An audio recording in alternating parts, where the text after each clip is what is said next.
Hey guys, स्वागत है आपका स्टडी फॉर नौकरी चैनल पे। और जैसा कि आपको पता है, थर्मोडायनेमिक्स टॉपिक के आर एस खुरमी के ऑब्जेक्टिव्स के सॉल्यूशंस को हम डिस्कस कर रहे थे। उसी का कंटिन्यूएशन में ये 10वां लेक्चर है। तो अब जो है वो फ्यूल्स एंड कंबशन वगैरह के बारे में कुछ क्वेश्चंस हैं, और थोड़ा सा जो थर्मोकेमिस्ट्री होती है उसके बारे में कुछ क्वेश्चंस हैं। मेजर जो पार्ट है वो सब हम निपटा चुके हैं। तो फ्यूल्स एंड कंबशन का पार्ट थोड़ा बहुत कुछ क्वेश्चंस इससे भी आते हैं, तो उसको भी हम कवर कर लेंगे। ओके। तो किसी भी एग्जाम की तैयारी करें, आपको पता है ये बुक बहुत ज़्यादा इंपॉर्टेंट है। इस पर ऑलरेडी मैं वीडियो बना चुका हूँ, why should I solve R S खुरमी। ठीक है। इसके अलावा आपको पता है कि कॉलेज दुनिया ऐप पे, college academy app, academy dot in, इस साइट पे जाके, कॉलेज एकेडमी डॉट इन, इस साइट पे जाके आपको फ्री टेस्ट सीरीज मिलेगी। ओके। और इसके अलावा आपको वहाँ पर टेस्ट पे फर्स्ट रैंक लाने में, टॉप करने पे आपको मिलेगा कैश प्राइज। तो बढ़िया है यार, पर टेस्ट भी दे रहे हो ना, फर्स्ट रैंक आ गई तो प्राइज भी मिल गया। लॉकडाउन में और क्या चाहिए। लॉकडाउन में लोगों की नौकरियां जा रही हैं, आपको कैश प्राइज मिल रहा है, तो बहुत बढ़िया है। इस पे जाके टेस्ट अटेम्प्ट कीजिए, क्विजेज अटेम्प्ट कीजिए, कॉलेज एकेडमी ऐप, और सॉरी कॉलेज एकेडमी वेबसाइट पे जाके। ठीक है। और वहां पे आपको नोट्स वगैरह भी मिल जाएंगे, आपके कॉलेज के नोट्स भी मिल जाएंगे। तो सारी चीजें आपको मिल जाएंगी। ठीक है। तो उस पर जरूर से विजिट कीजिएगा। ये हमारा टेलीग्राम चैनल है, इसको ज्वाइन कर लीजिए। इस पे आपको वीडियो की नोटिफिकेशन वगैरह मिल जाएगी। इंजीनियरिंग मैकेनिक्स और ये सारे टॉपिक जो हैं वो हम ऑलरेडी कवर कर चुके हैं। थर्मोडायनेमिक्स का टॉपिक हम कवर कर रहे हैं। फ्यूल्स एंड कंबशन आज का टॉपिक है। तो फ्यूल्स होता क्या है, थोड़ी सी थ्योरी भी देख लेते हैं। फ्यूल वो सब्सटेंस है जिसमें कार्बन और हाइड्रोजन होता है, और वो जब ऑक्सीजन के साथ बर्न करता है तो large amount of heat produce करता है। उस हीट प्रोड्यूस को हम कहते हैं कैलोरीफिक वैल्यू। ठीक है। और जो प्रिंसिपल कंस्टिट्यूएंट जो होते हैं वो होते हैं हमारे कार्बन और हाइड्रोजन होते हैं। Therefore, it is also known as hydrocarbon fuel, and sometimes few traces of sulfur और बाकी impurities भी आपको दिख जाएंगी, जिसकी वजह से कुछ हार्मफुल गैसेस भी प्रोड्यूस होती हैं। मेजरली आपका कार्बन और हाइड्रोजन रहेगा कोई भी आपका जो फ्यूल होता है उसमें। तीन टाइप से अपन क्लासिफाई कर सकते हैं, सॉलिड, लिक्विड, गैसियस। सॉलिड में आपके वुड, कोल ये सब आ जाएंगे। लिक्विड्स में पेट्रोल, डीजल, गैसोलीन, मतलब क्या बोलते हैं आपका केरोसिन वगैरह आ जाएगा। गैसियस में आपकी जो कोल गैस वगैरह जो होती हैं, दुनिया भर की नेचुरल गैसेस जो होती हैं, एलपीजी वगैरह, वो सारी आ जाएंगी। फिर नेचुरल हो सकते हैं या प्रिपेयर्ड हो सकते हैं। नेचुरल जैसे कि वुड लाओ, आप उसको जला लो। कोल लाओ, जला लो। क्रूड ऑयल निकलता है, हमारा जो क्रूड ऑयल निकलता है ना, उसको हम फ्रैक्शन डिस्टिलेशन करते हैं, और वेरियस फिर हमको पेट्रोल, डीजल, दुनिया भर की चीजें मिलेंगी। ठीक है। तो उनको कहेंगे प्रिपेयर्ड फ्यूल। प्रिंसिपल कंस्टिट्यूएंट क्या होते हैं फ्यूल्स में, तो वो आपको कार्बन और हाइड्रोजन देखने को मिलेंगे। 44 का ए हो जाएगा। अमाउंट ऑफ हीट जनरेटेड पर केजी जो है उसे हम कैलोरीफिक वैल्यू कहते हैं। सॉलिड फ्यूल्स की अगर मैं बात करूं तो जैसे कि आपको वेरियस फ्यूल देखने को मिलेंगे, जैसे कि वुड। तो वुड आपको पता है कार्बन और हाइड्रोजन उसमें मेन कंपोनेंट होते हैं, और उसको हम कोल में भी कन्वर्ट कर सकते हैं अगर हम उसे बर्न करें एब्सेंस ऑफ एयर में। एब्सेंस ऑफ एयर में उसको बर्न करेंगे। एयर होगी तो यार देखो वो जली जाएगा, फिर तो कुछ बचा ही नहीं। ठीक है। एवरेज कैलोरीफिक वैल्यू जो होगी 19700 के बराबर होगी, किलो जूल पर केजी। ठीक है। ये वुड की होगी। फिर कोल होता है, तो कोल के चार फॉर्म आपको देखने को मिलेंगे। ठीक है। कौन कौन से होते हैं, एक होता है आपका एंथ्रासाइट, बिटुमिनस, है ना। तो इस तरीके से आपको बिटुमिनस, लिग्नाइट और पीट, तो आपको चार फॉर्म देखने को मिलते हैं। पीट जो होता है वो first stage of formation of coal होता है, सबसे पहले यही बनता है। ठीक है। एवरेज कैलोरीफिक वैल्यू इसकी 23,000 किलो जूल पर केजी के बराबर होगी। फिर होता है लिग्नाइट, जो कि ब्राउन कलर का भी होता है, इसलिए ब्राउन कोल भी कहते हैं। ये नेक्स्ट स्टेज होती है फॉर्मेशन की। इसका कोल कंटेंट और ज्यादा बढ़ जाता है, ये 25,000 किलो जूल पर केजी के बराबर हो जाता है। ठीक है। फिर होता है बिटुमिनस, ये सेकंड ग्रेड, मतलब सबसे अच्छा कौन होगा, एंथ्रासाइट, फिर बिटुमिनस, फिर लिग्नाइट, और सबसे आखिरी में पीट। ठीक है। तो जो बिटुमिनस होता है वो नेक्स्ट स्टेज है, आपके लिग्नाइट के बाद ये फॉर्मेशन होता है। इसमें थोड़ा सा मॉइस्चर भी रहता है, 4 से 6%। बाकी 75 to 90% कार्बन रहेगा, और थोड़ा बहुत जो रहेगा वो हाइड्रोजन वगैरह रहेंगे। एवरेज कैलोरीफिक वैल्यू जो बिटुमिनस कोल की होती है वो 33,500 किलो जूल पर केजी होगी। इसके बाद आता है बेस्ट एंथ्रासाइट कोल। ये final stage of coal formation होता है। 90% कोल होता है, वो वेरी कम वोलेटाइल मेटल होता है। ठीक है, बढ़िया जलता है ये, बहुत सारी इसकी कैलोरीफिक वैल्यू हो सकती है, देख सकते हैं आप 36,000 किलो जूल पर केजी के बराबर।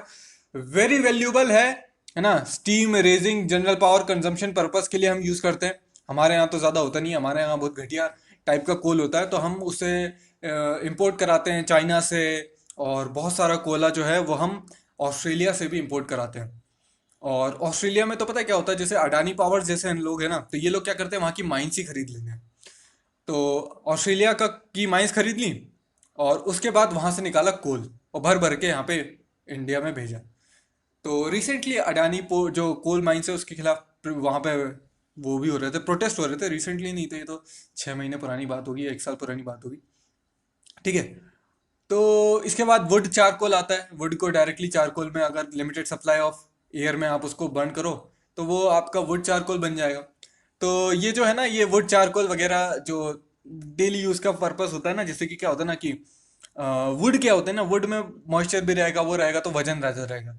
कोल में वुड चारकोल बना लिया तो फिर उसका वजन कम हो जाएगा, स्टोरेज के लिए इजी हो जाएगा। और तो इसको भी बना लेते हैं ना। कोक होता है फिर, it is produce when the coal is strongly heated continuously. जब कोक कब बनेगा, जब 42 से 48 घंटे इसको लगातार हीट करेंगे, absence of air in a close vessel. तो ये जो कोक ये जो है ना, ये हमारा एसएससी जेई में ये आया हुआ क्वेश्चन है ना, कोक कब बनता है, कैसे बनता है, प्रोसेस, कार्बोनाइजेशन ऑफ कोल की प्रोसेस बताओ। तो कोक जो है वो डल ब्लैक कलर का होगा, पोरस होगा आपका, स्मोकलेस होगा, इसमें कोई स्मोक नहीं निकलेगा। कार्बन परसेंटेज बहुत ज्यादा हाई होता है, 85 से 90%। हायर कैलोरीफिक वैल्यू होती, कोल से भी ज्यादा होती। ओके।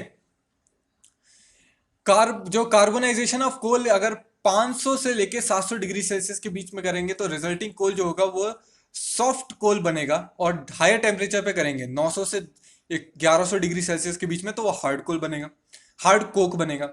हार्ड कोक जो होगा वो मोस्टली यूज होता है ब्लास्ट फर्नेस में। आपको पता है आयरन वगैरह जब प्रोड्यूस करते हैं उसकी ओर से, पिग आयरन प्रोड्यूस होता है फ्रॉम आयरन ओर, तो उसके अंदर कौन सा कोल यूज होगा, हार्ड कोक यूज होगा।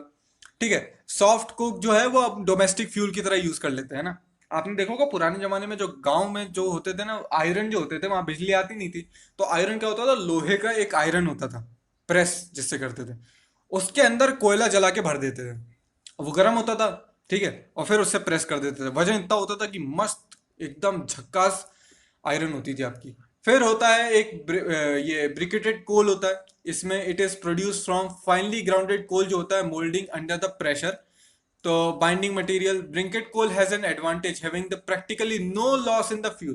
देखिए क्या होता है ना कि ये, अब ये आपका क्या होता है, फाइनली ग्राउंड होता है, मतलब छोटे छोटे पीसेस में होता है। सरफेस एरिया बढ़ जाता है, सरफेस एरिया बढ़ जाएगा तो क्या होगा, एयर कांटेक्ट ज्यादा होगा, एयर कांटेक्ट होगा तो बढ़िया जलता है, ये लॉस ऑफ फ्यूल नहीं होगा। ठीक है। जैसे बहुत बड़ा कोल का डिल्ला ले लिया, तो ऊपर ऊपर से जलेगा, ऊपर ऊपर से जलेगा, नीचे का कुछ बच जाएगा। अब छोटे छोटे टुकड़े होंगे तो पूरे के पूरे जल जाएंगे। तो ये जो हीटिंग वैल्यू है इसकी इंक्रीज कर जाती है। पुलवराइज्ड कोल होता है, पुलवराइज्ड कोल भी पूछा जाता है, पुलवराइज्ड कोल कैसे बनाते हैं, तो लो ग्रेड कोल होता है, इसमें एश कंटेंट जो होता है वो काफी कम इसमें ज्यादा होता है, हाई एश कंटेंट होता है। Powder produce by pulverisation of coal. तो कोल इज पहले को उसको ड्राई कर लेंगे, फिर उसको क्रश करेंगे फाइन पाउडर में, फिर उसके बाद इज वाइडली यूज्ड, जो सीमेंट इंडस्ट्री वगैरह होती है, मेटलर्जिकल प्रोसेस में हम पुलवराइज्ड कोल को यूज करते हैं।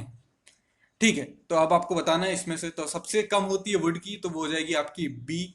फिर उसके बाद पीट की होती है, तो फिर उसका हो जाएगा डी। लिग्नाइट की उसके बाद होती है, तो ये आपका हो जाएगा सी। बिटुमिनस का हो जाएगा ए। तो बी डी सी ए यहाँ पे आपका ऑप्शंस हो जाएंगे। ठीक है। Fuel mostly use in steam boiler, तो स्टीम बॉयलर के अंदर कौन सा यूज करेंगे, नॉन कुकिंग बिटुमिनस कोल हम यूज करते हैं। ठीक है। एंथ्रासाइड भाई बहुत कम मिलता है, एंथ्रासाइड बेस्ट कोल है मैं मानता हूं, पर एंथ्रासाइड मिलता बहुत कम है। क्यों, पहले पीट बनेगा, फिर सालों साल पड़ा रहा तो आपका लिग्नाइट बनेगा, फिर सालों साल पड़ा रहा बिटुमिनस मिलेगा, फिर जो लास्ट की स्टेज होगी ना सबसे बेस्ट, वो इग्नाइट, वो आपका बनेगा एंथ्रासाइड। तो एंथ्रासाइड बहुत ही प्रेशियस टाइप का आप समझ सकते हैं कोल है। तो स्टीम बॉयलर्स में हम बिटुमिनस यूज करते हैं, एंथ्रासाइड उतना ज्यादा यूज नहीं करते हैं। मोस्टली जो वाइडली यूज होता है वो बिटुमिनस होता है। ठीक है। If the coal content in the bituminous is 78 to 80%, तो कोल कंटेंट जब 78 to 80% होगा तो उसे कहेंगे कुकिंग बिटुमिनस। तो बिल्कुल यहाँ पे डिसएग्री हो जाएंगे हम, ऐसा नहीं होता। ठीक है। उसको हम नॉन कुकिंग बिटुमिनस कहते हैं। जब हाई कोल कंटेंट होता है ना, जब हाई कार्बन कंटेंट होता है, तो हम नॉन कोल कहते हैं, और जिसमें कम होता है ना, उसको हम जो कम वाला होता है उसको हम कह देते हैं कुकिंग कोल, ठीक है। नेचुरल सॉलिड फ्यूल कौन सा होता है, तो वुड हमारा नेचुरल है। कोक भी जो है वो हमारा जो है एक तरीके से क्या 49 का इसमें नेचुरल, सॉरी नेचुरल पूछ रहा है, तो वुड हमारा नेचुरल है। बाकी कोक हम बनाते हैं। एंथ्रासाइड वगैरह जो है ये हमारे जो एंथ्रासाइड कोल है, और ये पुल्वराइज्ड कोल तो हम प्रोड्यूस करते हैं। खैर एंथ्रासाइड भी कोल हमारा जो नेचुरल फ्यूल होगा, पर वुड जो है वो नेचुरल होता है। फिर कार्बोनाइजेशन प्रोसेस के बाद हमारा एंथ्रासाइड बनेगा, तो मोस्ट बेसिक जो होगा वो हमारा वुड होगा। और वुड से फिर हम प्रिपेयर कर लेते हैं, या नेचर प्रिपेयर करके दे देती है एंथ्रासाइड कोल, कोक। फिर हम एंथ्रासाइड कोल और बाकी जो कोल होते हैं उनसे कोक और पुल्वराइज कोल वगैरह बना लेते हैं, ठीक है। मोस्ट बेसिक जो होगा वो हमारा वुड ही होगा। Which of the following has higher highest calorific value, तो आपको पता है एंथ्रासाइड कोल की आपकी हाईएस्ट कैलोरीफिक वैल्यू होगी। इसके बाद कौन सा fuel mostly use in cement industry and metallurgical process, तो आपको पता है 51 का पुल्वराइज्ड कोल हम यूज करते हैं, मैंने अभी आपको बताया। कौन सा कोल है जो ब्लास्ट फर्नेस में यूज करते हैं extracting pig iron from iron core, तो वो हम कौन सा यूज करते हैं, हार्ड कोक यूज करते हैं, अभी हमने पढ़ा। कोक इज प्रोड्यूस, तो कोक को हम कैसे प्रोड्यूस करेंगे, तो when the coal is strongly heated 42 से 48 आवर्स तक in the presence of air in a close vessel, तो हमको मिल जाएगा कोक। कोक कौन से होंगे, सॉफ्ट और हार्ड टाइप के होंगे। सॉफ्ट लोअर टेम्परेचर पे हीट करने पे मिलेगा, और हार्ड हाई टेम्परेचर पे हीट करने पे मिलेगा। 54 देखें, would charcoal produce the wood eight 100 degree Celsius, तो वुड चारकोल जो है वो 100 डिग्री सेल्सियस नहीं, इससे ज़्यादा टेम्परेचर देना पड़ता है। यहाँ पे हमने देखा था वुड चारकोल के लिए कितना देना पड़ रहा है यार, 280 डिग्री सेल्सियस देना पड़ रहा है, ठीक है। इतने कम में ना होगा 100 डिग्री सेल्सियस पे। Briquetted coal is produce from finally ground coal moulding under the pressure और विदाउट बाइंडिंग मटेरियल, तो प्रेशर के अंदर उसको हम फाइनली ग्राउंड करेंगे और विदाउट बाइंडिंग मटेरियल करेंगे, तो ये बन जाता है, कोई दिक्कत नहीं है, करेक्ट ऑप्शन होगा, अभी हमने पढ़ा।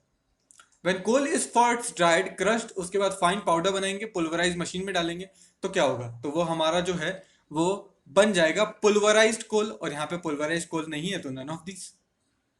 280 डिग्री सेल्सियस पे जब हीट करते हैं तो हमारा कौन सा कोल बनता है, वुड चारकोल बनता है, ठीक है। तो 57 का आपका बी हो जाएगा। When a finally ground coal is moulded under pressure with और विदाउट बाइंडिंग मटेरियल, तो वो आपका ब्रिंकेटेड कोल बनता है क्या, तो बिल्कुल सही जवाब होगा, ब्रिंकेटेड कोल ही बनता है, यही प्रोसेस बताइए। पुल्वराइजेशन कर देते हो तो पुल्वराइज कोल बनता है। कोल की जो प्रोसेस होती है बनने की, ठीक है, 42-48 आवर्स तक हम उसको स्ट्रांगली हीट करेंगे, ठीक है, कंटिन्यूसली स्ट्रांगली हीट करेंगे एब्सेंस ऑफ एयर में। इसको क्या कहते हैं, इसको कहते हैं कार्बोनाइजेशन, ठीक है। एटोमाइजेशन क्या कहते हैं, जब किसी भी अपन जो हमारा जो सब्सटेंस है उस सब्सटेंस को हम इतना छोटा छोटा कर दें कि वो छोटे छोटे पार्ट्स में हमारा टूट जाता है। जैसा कि आपके होता है सीआई इंजन में, जो कंप्रेस्ड इग्निशन इंजन होता है ना, उसमें क्या करते हैं, पिस्टन के अंदर हवा भरते हैं, उसको कंप्रेस करते हैं, फिर फ्यूल इंजेक्टर से डीजल यहाँ पे इंजेक्ट करते हैं। तो क्या कहते हैं, बहुत छोटा सा होल होता है और एकदम स्मूथ होल नहीं होता, समझ रहे हो, स्मूथ होल नहीं होता, रफ होल होता है। अब उस रफ होल से कोई भी चीज टकराएगी ना तो टुकड़े टुकड़े हो जाती है, और ऐसा लगता है कि जैसे उसके एटम्स ही निकल एटम्स के फॉर्म में आ गई, तो वो उसको कहते हैं एटमाइजेशन प्रोसेस, ठीक है। Next, the coal the dash coal is obtained when the carbonisation is carried out 50 to 70 degree Celsius में सॉफ्ट कोल बनेगा, और हायर डिग्री सेल्सियस पे आपका बनता है कौन सा कोल, हार्ड कोल जो बनता है वो हाई डिग्री सेल्सियस पे कितना रहता है, 900 से लेके 110 डिग्री सेल्सियस तक रहेगा, 261 का डी हो जाएगा, ठीक है।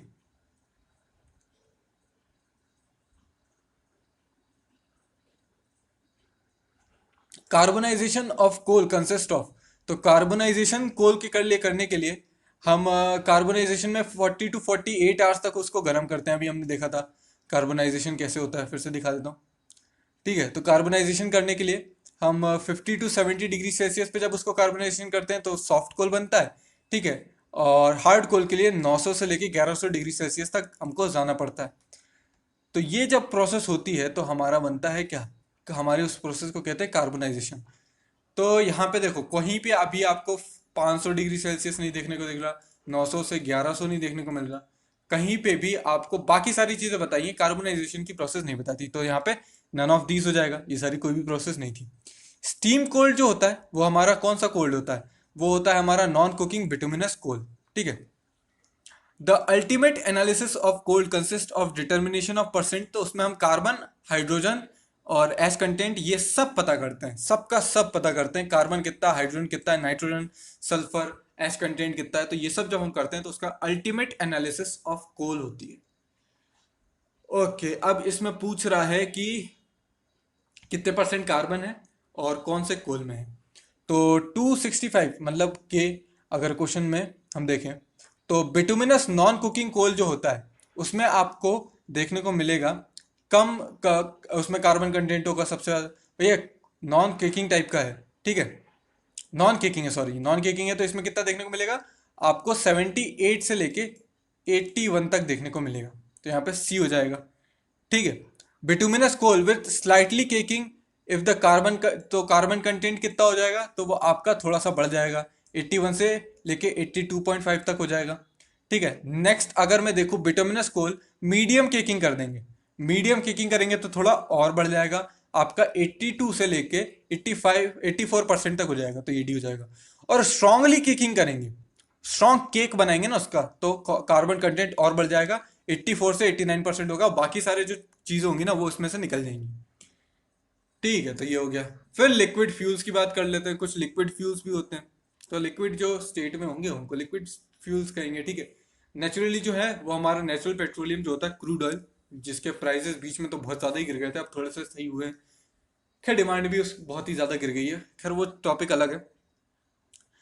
उसको उसको जब हम सेपरेट करते हैं तो उससे हम पेट्रोल और गैसोलीन बनता है, paraffin, kerosene oil, fuel oil, lubricating oil, दुनिया भर के ऑयल मिलते हैं। अलग अलग टेम्परेचर पे, डिफरेंट टेम्परेचर पे इनका फ्रैक्शन डिस्टिलेशन प्रोसेस करते हैं। ये वर्ड आपके लिए इंपॉर्टेंट है, फ्रैक्शन डिस्टिलेशन प्रोसेस करते हैं, इससे क्रैकिंग होती है और फिर हमें दुनिया भर के फ्यूल्स मिल जाते हैं। गैसोलीन के लिए जो लाइटेस्ट होता है और मोस्ट वॉलेटाइल होता है, उसके लिए हमें कितने डिग्री सेल्सियस पे करना पड़ता है, 65 से लेके 200 पे, फिर और टेम्परेचर बढ़ाएंगे। कैरोसिन और पैराफिन ऑयल मिलेंगे जो हैवियर होते हैं और थोड़े लेस वॉलेटाइल होते हैं। ठीक है। इनको जो कैरोसिन वगैरह होता है ना, ये जो जेट इंजन के फ्यूल होते हैं उसमें मिलाए जाते हैं। ठीक है। 220 से लेके 345 डिग्री सेल्सियस पर ये मिलेंगे, और हैवी फ्यूल जो ऑयल मिलेंगे इनकी जो आपको डेंसिटी है वो ज़्यादा मिलेगी, और वॉलेटाइल और भी कम होंगे। ये मिलेंगे आपको 845 से लेके 470 डिग्री सेल्सियस पे। ठीक है। All commercial liquid fuel are derive from natural petroleum, तो बिल्कुल सही है, तो नेचुरल पेट्रोलियम में हम डिराइव करते हैं। ठीक है। इसके अलावा जो बायोडीजल होता है ना, आजकल क्या कर रहे हैं हम लोग, नेचुरल पेट्रोलियम में बायोडीजल मिला देते हैं, या फिर हम क्या करते हैं कि कुछ उसमें हम मिला देते हैं ब्यूटेन, मिथाइल, मीथेन, ब्यूटेन वगैरह मिलाने लग गए। जिससे क्या हुआ ना यार, देखो एक ही चीज पे डिपेंडेंट नहीं रहना चाहिए। पेट्रोलियम है, पेट्रोल में और भी चीजें हम मिलाते हैं, ठीक है, मिलाने लग गए। उससे क्या हो रहा है कि हम पेट्रोल से जो हार्मफुल गैसेस निकलती हैं उसका भी सप्रेशन हो जाता है। ठीक है। और जो हमारे जो पॉल्यूशन है उसकी प्रॉब्लम सॉल्व होती है, तो हम क्या कहते हैं उसमें थोड़ा सा बायोडीजल मिला देते हैं। ठीक है। उसमें हम मीथेन वगैरह, आजकल मीथेनॉल बेस्ड जो इकोनॉमी की बात करते हैं, नितिन गडकरी ने कुछ आज से 1 साल पहले कुछ बात की होगी इस पर, मुझे याद आ रहा है। तो इस तरह की चीज़ें हम उस पर मिलाते हैं, पर जो नेचुरल पेट्रोलियम होता है ना वो सब क्रूड ऑयल में से मिलता है।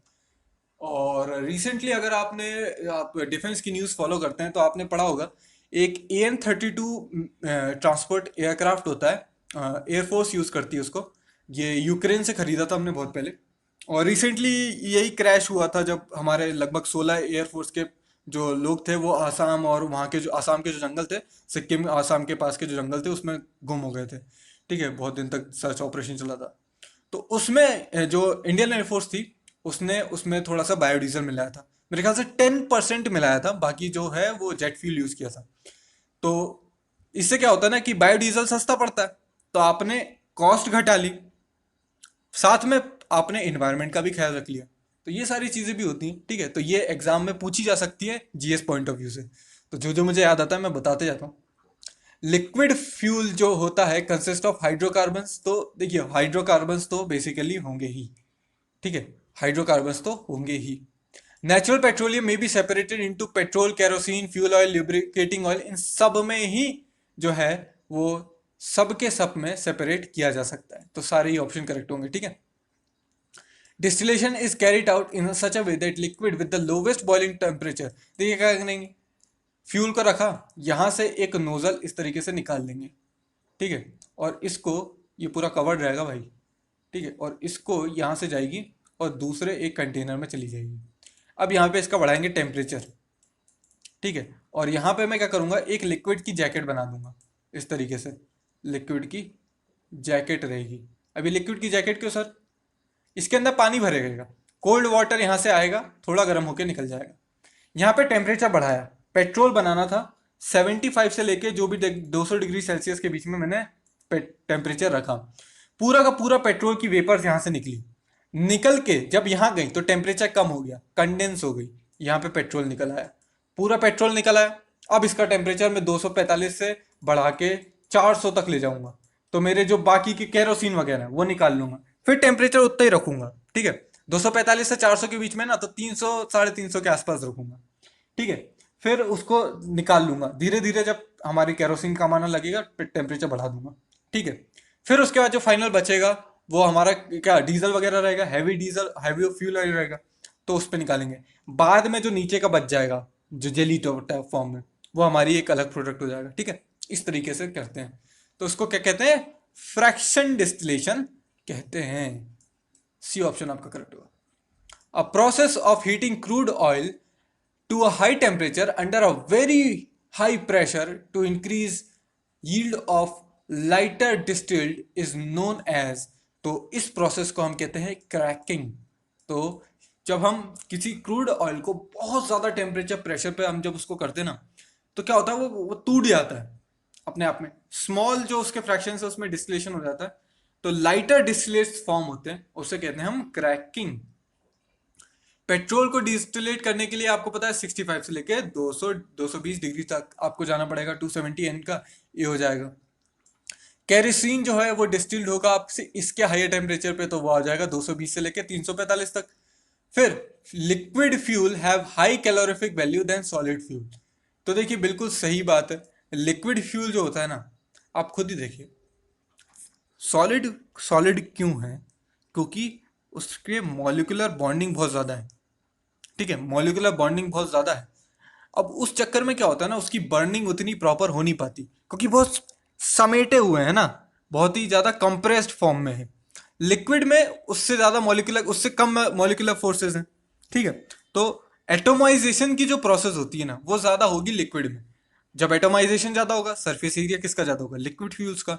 कौन अच्छे से चलेगा, लिक्विड फ्यूल चलेंगे।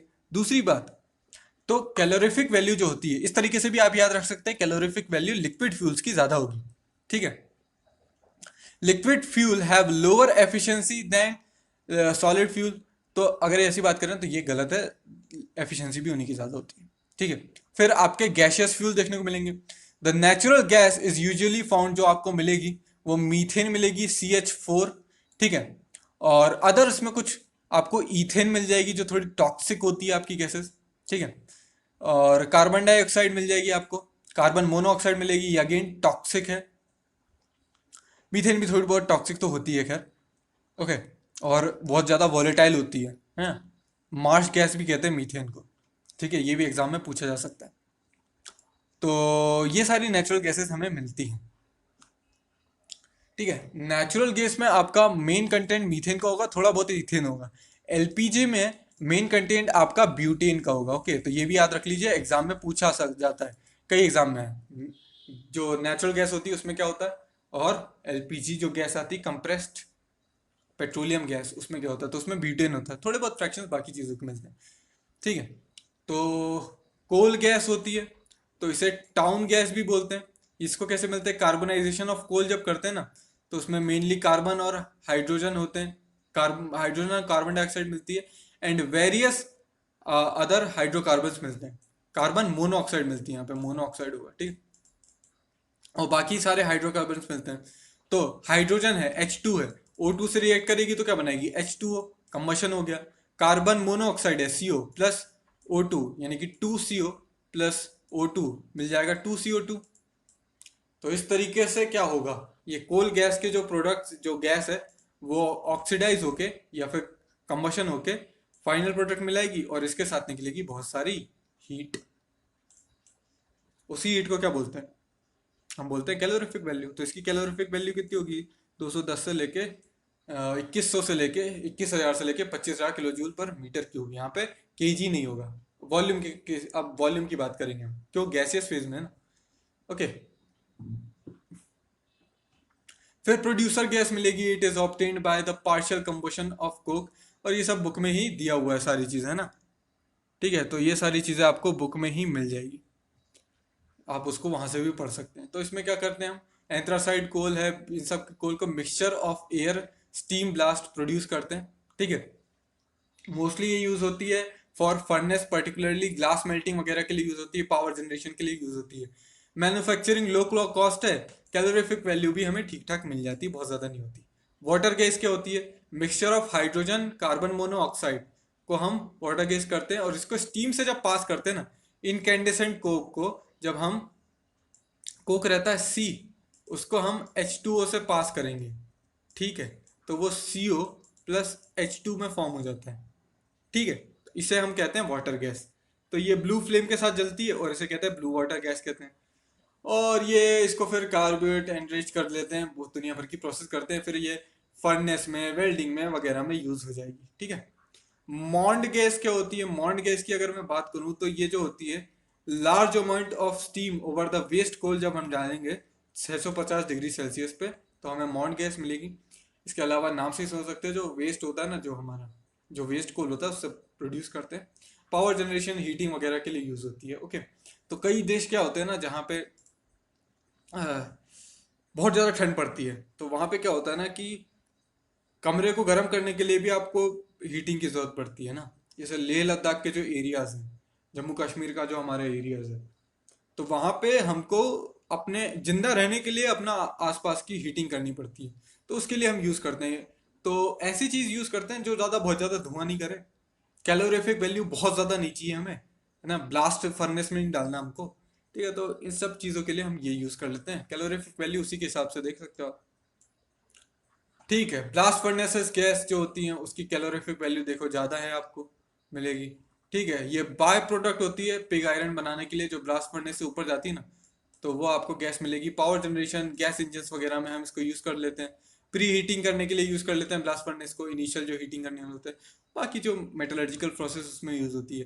कोक ओवन गैस जो होती है वो बाय प्रोडक्ट होती है कोक ओवन का, obtained by carbonisation of bituminous coal. Calorific value जो है वो 14,500 से लेके 18,500 के लिए बीच में वेरी करती है, इंडस्ट्रियल हीटिंग और पावर जनरेशन के लिए यूज होती है। ठीक है, विच of the following gas has highest calorific value. तो देखिए, हाईएस्ट कैलोरीफिक वैल्यू जो है वो आपको कोल गैस की देखने को मिलेगी। कोल गैस की कितनी थी, 21,000 के आसपास थी, है ना, और बाकी की सबकी उसकी कम है। ब्लास्ट फर्नेस गैस की उससे भी ज़्यादा है, low has low heating value about 3750, है ना, ये तो 3750, 3785 है। और यहाँ पे कितनी देखने को मिल रही थी, 21,000 देखने को मिल रही थी। तो सबसे ज़्यादा किसकी होगी, कोल गैस की होगी। कैलोरीफिक वैल्यू जो होती है वो kilojoule per metre cube में हम दिखाएंगे।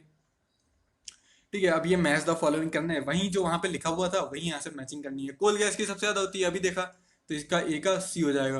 प्रोड्यूसर गैस की जो होगी वो आपका 5,000 से लेके 6,500 और 6,700 के बीच में वेरी करेगी, तो आपका यहाँ पे ए ऑप्शन हो जाएगा। ठीक है, फिर अगर मॉन्ड गैस की बात करूँ तो ये आपकी 58,800 के बराबर होगी।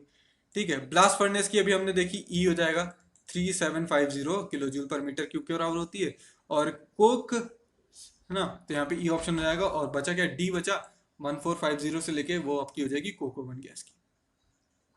कोल गैस जो होती है वो hydrogen carbon monoxide and various hydrocarbon होते हैं, तो बिल्कुल अभी हमने यही पढ़ा है। ठीक है, वही यहाँ पे टिप दिया है। कोल गैस कैसे ऑब्टेन करते हैं, mixing coal with the gas at ambient condition. तो ये इसकी प्रोसेस नहीं थी, इसकी प्रोसेस अलग थी, वो हमने यहाँ पे देखी हुई थी। ओके, द प्रोड्यूसर गैस किस तरीके से ऑब्टेन करते हैं, प्रोड्यूसर गैस का पार्शियल कंबशन करते हैं कोल के साथ। कोक जो होता है वो एंथ्रासाइड कोल यूज करते हैं, charcoal mixed air steam blast, तो ये हमारे से प्रोड्यूस होती है producer gas. water gas is obtained by passing air and large amount of steam over the waste coal तो 650 डिग्री सेल्सियस। तो इस तरीके से हमारी जो वो है मॉन्ड गैस बनती है, वाटर गैस नहीं बनती, तो ये भी रॉन्ग हो जाएगा।